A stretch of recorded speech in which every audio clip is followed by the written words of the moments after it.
Hello and welcome to the first episode of the Bamboo Chalupa podcast. My name is Brett Snyder. I am the owner of Agora Inbound, and I am joined by Nate Shiver, the author of ShiverWeb.com. Hello, hello. So Nate and I have known each other for a number of years. We both work in digital marketing, and especially for those who are asked to wear multiple hats in your organization, it can be difficult to understand where to allocate your resources, where to spend your time, and really how to generate that ROI that everybody keeps saying is out there in things like SEO and other digital marketing initiatives.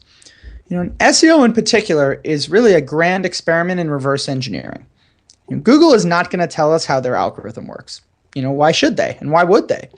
So to understand how to rank in search engines really requires the combined efforts of our entire industry to do research, to post studies, to be able to discuss the results that we are seeing so that the rest of us can learn what search engines are really looking for. So Nate and I started Bamboo Chalupa to share our experiences, which span the spectrum from agency work, freelance to in-house, to help our listeners leverage the unprecedented opportunities that the web provides to connect businesses with consumers. Yeah, and so today our first topic is going to be Agile SEO, which the original title was going to be Getting Stuff Done in SEO. And that's really what Agile SEO is all about, is deciding what to do next, actually getting it done, getting feedback, and doing what actually works for your website's SEO. In other words, it's sort of finding this balance between getting stuff out the door versus getting it done perfectly when you have limited time and limited resources. And so I want to tell you a story, and stop me when it starts to sound familiar. You've been tasked with, quote unquote, improving the SEO for your company's website. You do some Google searches, you get your feet wet on blogs like Moz and Search Engine Land. You decide, okay, I think I should start with keyword research. Until the guy down the hall calls and says, no, you have to start with a technical audit. And your cousin calls you and insists that you start by building links. It all becomes overwhelming and you get caught in what is called analysis paralysis. You spend all your time planning what you should be doing and analyzing your options as opposed to actually doing what you should be doing.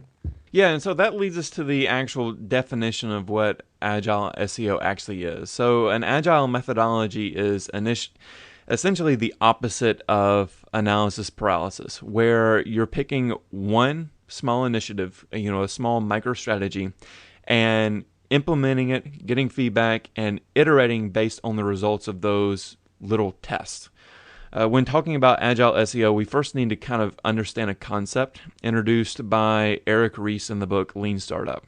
It's a phenomenal book. Check it out if you have a chance. But basically, he demonstrates his Agile methodology by using what's called a build, measure, learn feedback loop to create and improve on your minimum viable product or your minimum viable test. And so let's break it down into a few parts. Sure. And Nate kind of talked about this idea of a build, measure, learn feedback loop. And we talk about Agile SEO and an Agile methodology that we want to get things out the door and we want to test them and we want to improve. Essentially, what this feedback loop says is you need to build or create a test that you are going to try to, that you can measure, that you have goals or metrics that you can measure success or failure.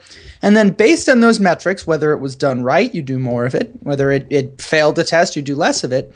Where you actually iterate on your strategy and are constantly doing those micro tests that Nate talked about. And then he talked about the minimal viable product. And essentially what that is it is the most basic, most fundamental existence of your product, whether that's a website, a piece of content, whether it's a linkable asset you're creating. But what is just the most basic and foundational elements that are required for it to do what you need it to do, and to go and make sure that you can create that first. And then you start to implement this continuous build, measure, learn feedback loop to be able to improve on that minimal viable product. So instead of just being viable, it starts to become successful, and then it starts to become sustainable. And the idea is that we are making micro changes to our strategy to determine what doesn't work and eliminating waste while concentrating that valuable time and resources on tactics that have been proven to be successful against the metrics that you use to define success. Yeah, and so since I mean, SEO is just one big reverse engineering experiment, and we have a lot of things that we can do. There's going to be tech audit, keyword research, off-page efforts, whether that's building content or doing more pure play link building. But there's never going to be a perfect thing, and you never know if one deliverable is going to be the best thing to do or if it's something else. But let's actually run through some of the more typical SEO deliverables and talk about how we can implement a more agile methodology. So first, let's talk about a keyword map.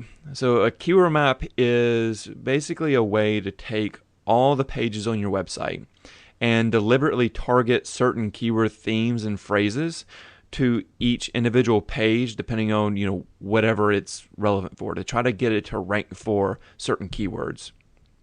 So a traditional approach might take all the pages on your website, map them all out into one giant spreadsheet, do keyword research for all the pages, present it to approval to whoever you need to get approval from, then go back, write metadata based on those keywords, and then go implement everything on the website.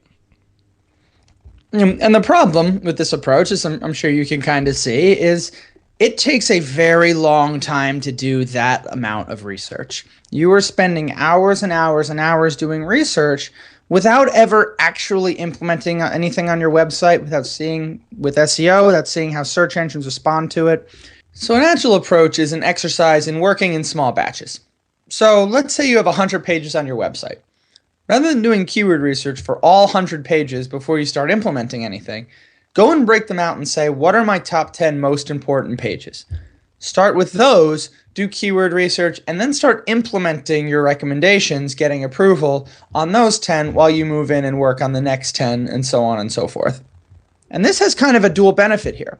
One, we are able to consistently move through the build, measure, learn feedback loop. We're able to see how the engines respond. We're able to make sure it aligns with the branding goals of the business. It also makes it a whole lot more digestible for the key stakeholders to appreciate. To go through and to have somebody look at a page that has 100 pages, that is overwhelming. That is almost too much to look at to be able to provide legitimate feedback. So by breaking it out into more manageable and digestive chunks, again, we're able to move through that build, measure, learn feedback loop much more quickly. And we're also able to manage the project and branding implications of that project while dealing with multiple stakeholders in a way that allows you to get feedback from everybody before you go and have to redo, say, 100 pages using some information that you could have learned within the first 10 pages. Yeah, I like that, and hopefully while you're implementing it, you're getting traction in the actual search results, and so you can have some early results to show to your client. But one other area, so your website is usually finite, and it's pretty easy in common sense to break that up into batches. Let's talk about link building and off-page efforts in general.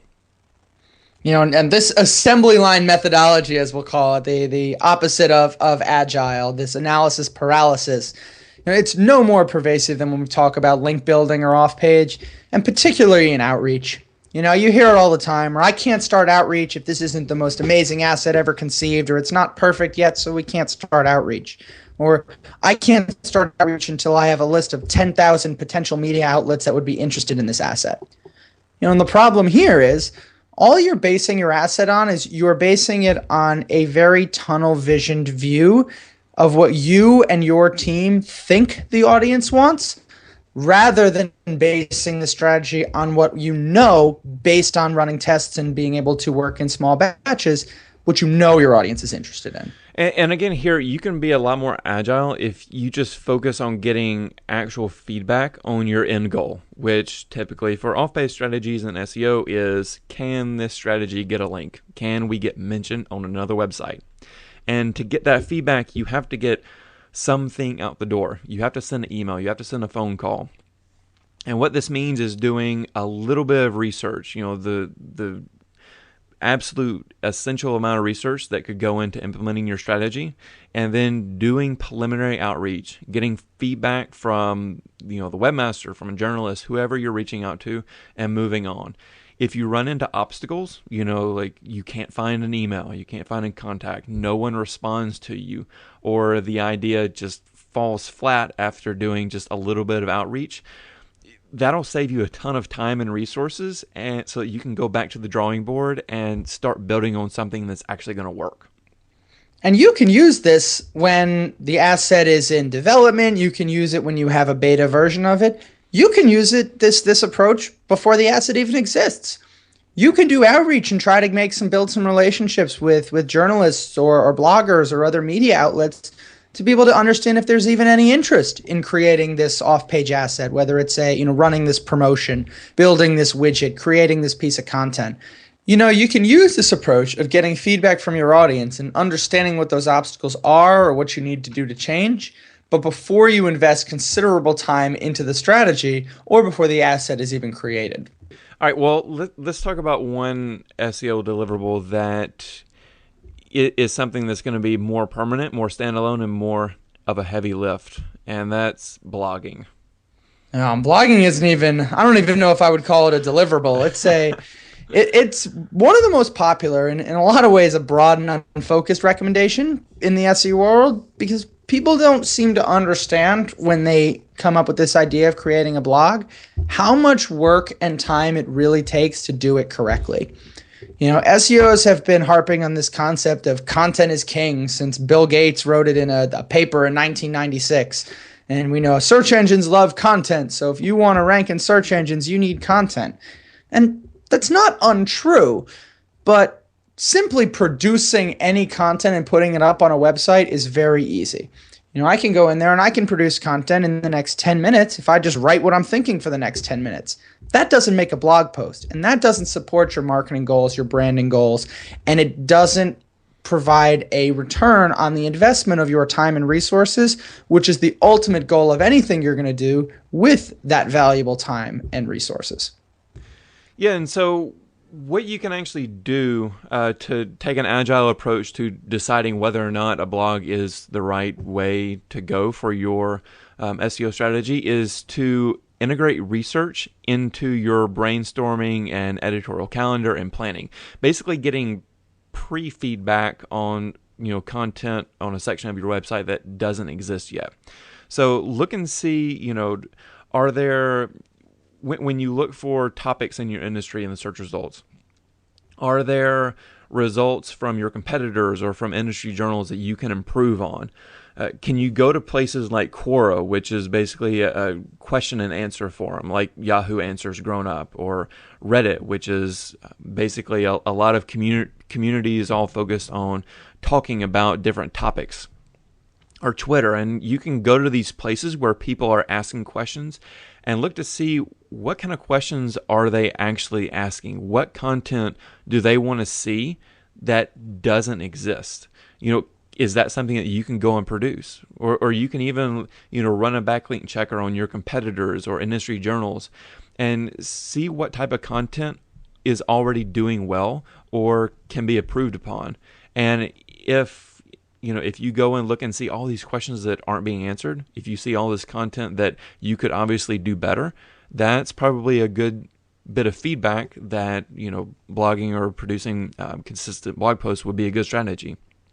I kind of want to just kind of double down on your second point there, where you talked about, it's very easy to think, oh, I know I can create content that's never been done before. Nobody's answered this question. Oh, I can answer it.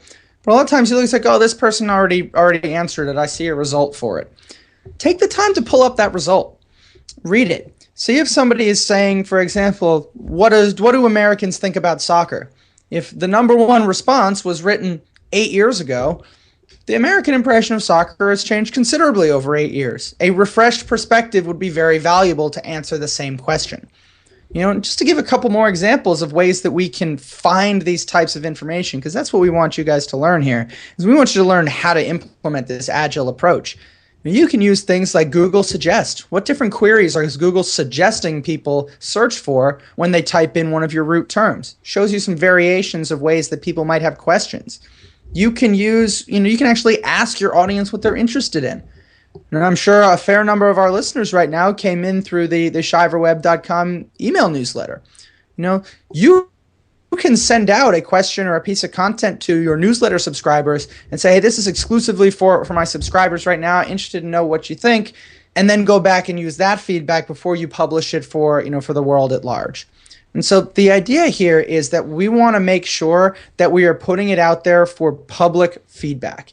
It needs to get out there in the world. You need to be able to get out of the bubble of your own opinion and allow your audience to dictate what type of content that they are interested in receiving.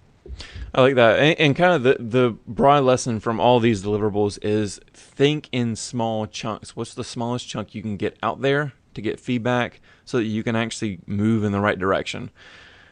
Which, when you put it that way, to me at least, it kind of sounds a little bit obvious, but it's not obvious, and not everyone is doing the Agile approach. And that kind of leads us into a segment that we like to call our Devil's Advocate segment. Every field, digital marketing and SEO is no exception, and get into the habit of groupthink or these best practices, or kind of as Nate mentioned, where it's like, I want to know how I can do it. I need to be able to actually implement this. This all sounds well and good. I want to work in small batches, but it doesn't apply to me. And so we want to go through a couple of different examples of places where you can make the argument against an Agile approach. And we want to make sure that we're acknowledging those arguments, but to make sure that you guys understand that ultimately the Agile approach is really going to be the best way for you to consistently produce content. And as Nate mentioned at the very beginning of the show, to get stuff done. All right, but first off, the first argument against an Agile approach is really that there really are huge rewards for being the absolute best or being correct. This especially applies to content, when you can't afford to launch it simply because it's good. Because one thing, when you launch a piece of content that's good or mediocre, you're going to get mediocre or lukewarm content, which can create a negative feedback loop by definition. It's going to not do so well, and it won't, get the further investment, and it will just kind of fail by default. Second off, you can make an argument that putting out, not a fully fleshed out idea could, sort of damage your brand. I mean, it can appear amateurish to just put stuff out there before it's fully fleshed out and done. Sure. And so we'll kind of talk about the second one first, and then we'll circle back to the first point. So the second point, I wanted to avoid this amateurish approach. That really comes down to your brand.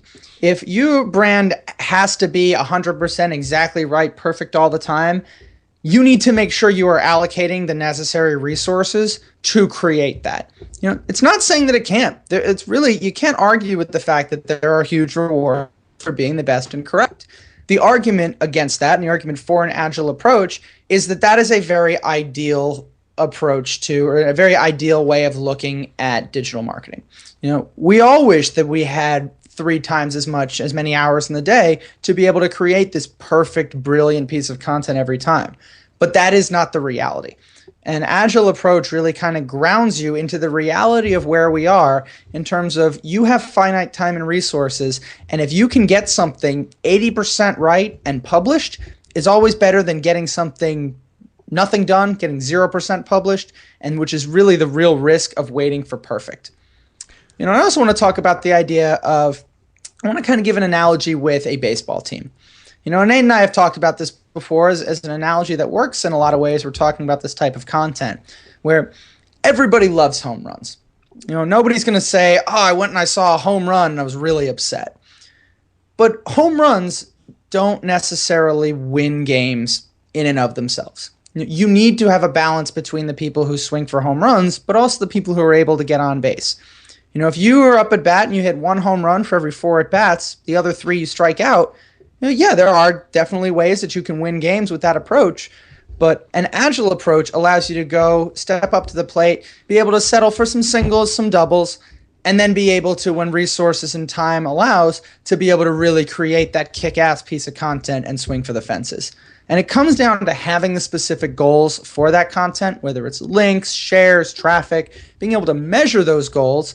And as we know from the second part of our build, measure, learn feedback loop, once we can measure the successes or failures of our initiative against those measurable goals, That's where we're able to actually learn from that and build upon that minimal viable product to create the huge rewards for being the best and the correct. But you have to build up to that, and you have to understand the reality of finite time and resources. Yeah, I like that. Well, second off, all right, so we kind of get past the fact that we get something out the door.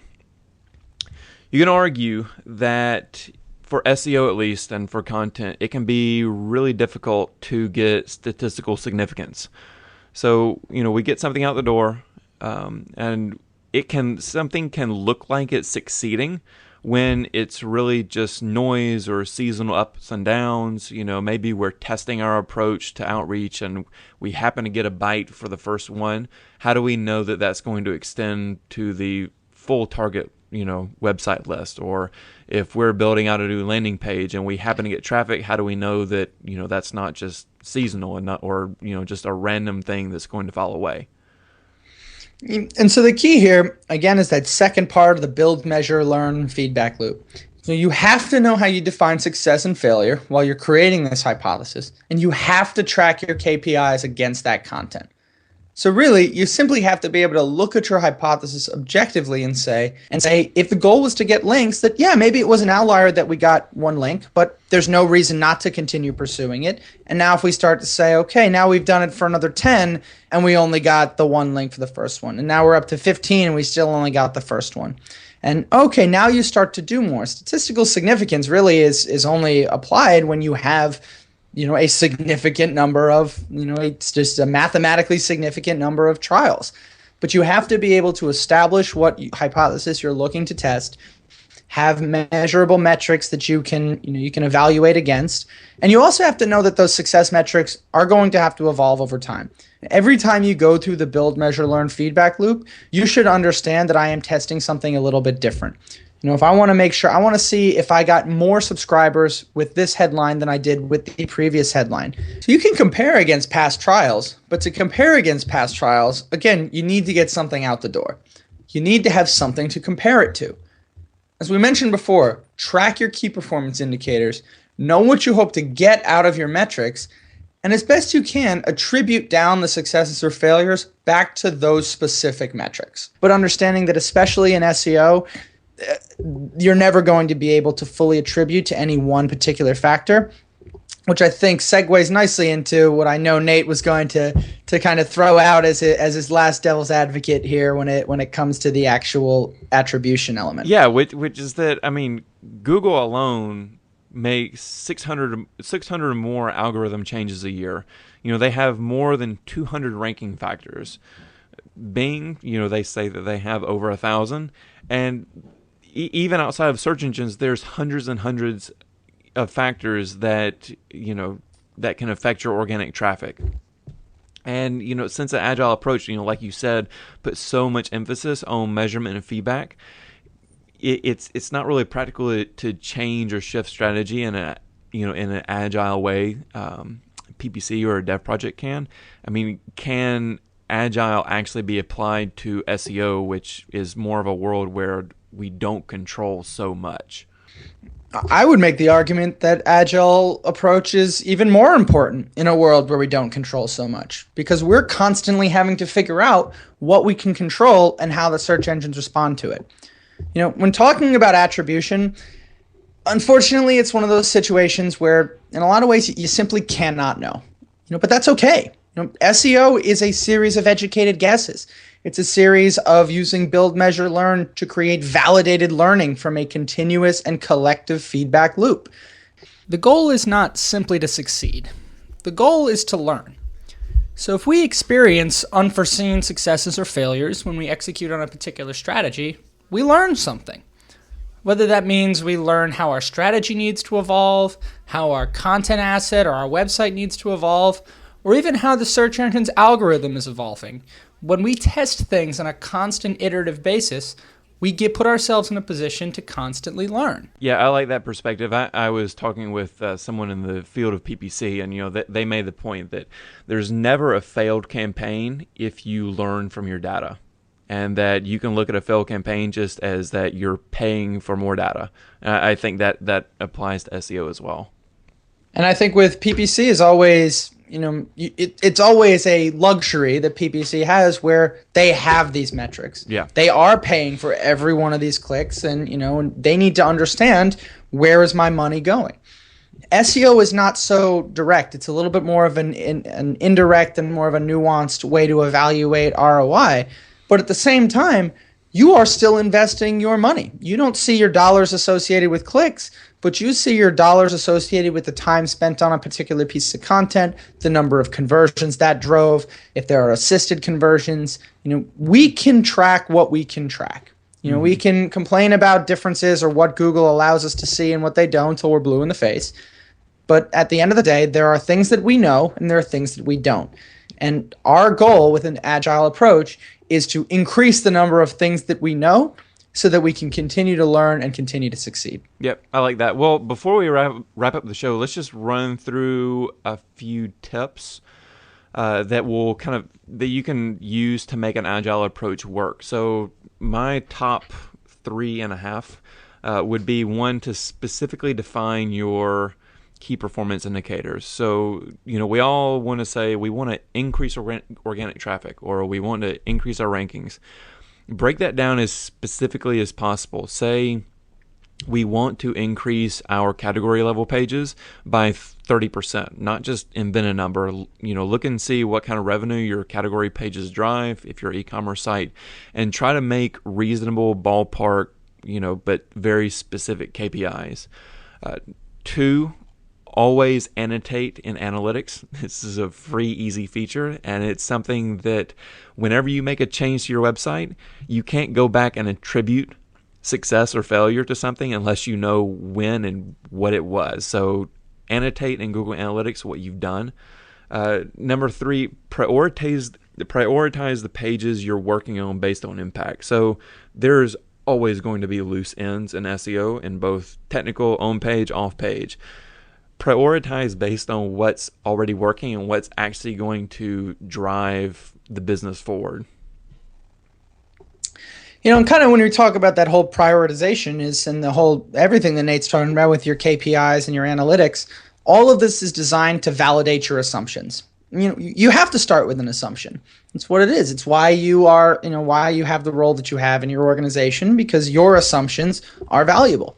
But you have to go in and make sure you can validate those. For example, we talked about doing a round of outreach before you finish the entire content asset to see if any of your target media would like to see changes or contributions or even alterations to that content. Make sure that you were going in there and you were getting out of your own way. Let the audience and the community dictate what is going to be successful, and take advantage of that information where it's available. Work in small batches. Probably one of the biggest things that we've come back to over and over again is making sure that you are working in small batches, and as soon as something can be implemented, to implement it. Remember, the goal is not simply to succeed, the goal is to learn. So work in these small batches, implement things, and make sure that you're learning a little something every single day that allows you to get better at your SEO approach. And kind of to sum it all back up in the last of our rapid fire tips, you want to work smarter and not harder. You have finite time, finite number of hours in your day. You have multiple means beyond just SEO and beyond just digital marketing. We've got off page. We've got, I don't know if you do direct mail. I don't know if you do, have salespeople that go out and to do, push sales. You want to make sure that you're working smarter and not harder, and you're using the information available to you to allow you to do that. So you can find the show notes, links to things we mentioned, and our contact information at bamboochalupa.com. Please subscribe to the podcast in iTunes and leave a comment and rating while you're there. It gives us great feedback and it helps others discover the show. Next time on Bamboo Chalupa, we'll be talking about the new SEO skill set and how to use those skills to develop your marketing strategies and continue to grow your business online. For Brett, I'm Nate, and we'll see you next time.